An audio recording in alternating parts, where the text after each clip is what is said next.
وليد صادي رئيس الجامعة الجزائرية لكرة القدم الخضر سيواجهون السويد وديا.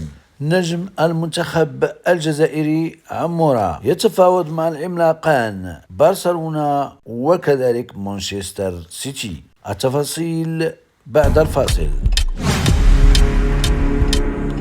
السلام عليكم ورحمة الله تعالى وبركاته. قبل بداية الأخبار المرجو الاشتراك في القناة والضغط على الجرس ليصلكم كل جديد. أعلن اليوم يوم الجمعة رئيس الفاف الجزائري وليد صادي عن برمجة مباراة ودية للمنتخب الوطني الجزائري ضد نظيره منتخب السويد بالعاصمة ستوكهولم، وجاء ذلك بعد التألق الكبير لمنتخب الجزائر والمتأهل سلفا إلى إقصائيات كأس العالم 2026، وذلك بعد فوزه على المنتخب الموزمبيق بنتيجة عريضة 5-1. وعرفت هذه المقابلة تألقا لافتا وكبيرا للاعب عمورة وكذلك يوسف البلايلي. هذه المواجهة الودية للمنتخب الجزائري ضد المنتخب السويد جاءت بطلب من الجامعة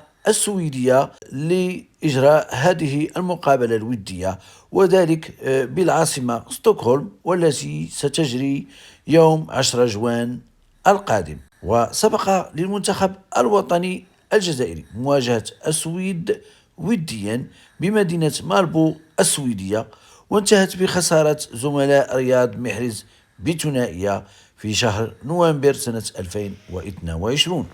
وفي خبر ثاني في الإعلام الإسباني، أعلنت إدارة برشلونة التفاوض مع اللاعب عمورة، وهناك منافسة قوية مع مانشستر سيتي، والتي هي أيضا تريد التفاوض مع اللاعب عمورة، وخصوصا بعد التألق الكبير جدا مع فريقه فولنسبورغ الألماني وكذلك مع المنتخب الجزائري. اللاعب عمورة يحمل القميص رقم 9 ويزن 61 كيلوغراما، أما عن طوله فإنه 1.70 سنتيمتر، ويلعب بالقدمين اليمنى واليسرى، وعمره 24 سنة. إذن إخوتي الكرام، ما رأيكم في هذا الانتقال وكذلك في المقابلة التي سيجريها المنتخب الجزائري ضد منتخب السويد؟ المرجو ترك آرائكم في التعليقات. وأخيرا إخوتي الكرام، المرجو الاشتراك في القناة والضغط على الجرس ليصلكم كل جديد. والسلام عليكم ورحمة الله تعالى وبركاته في خبر جديد.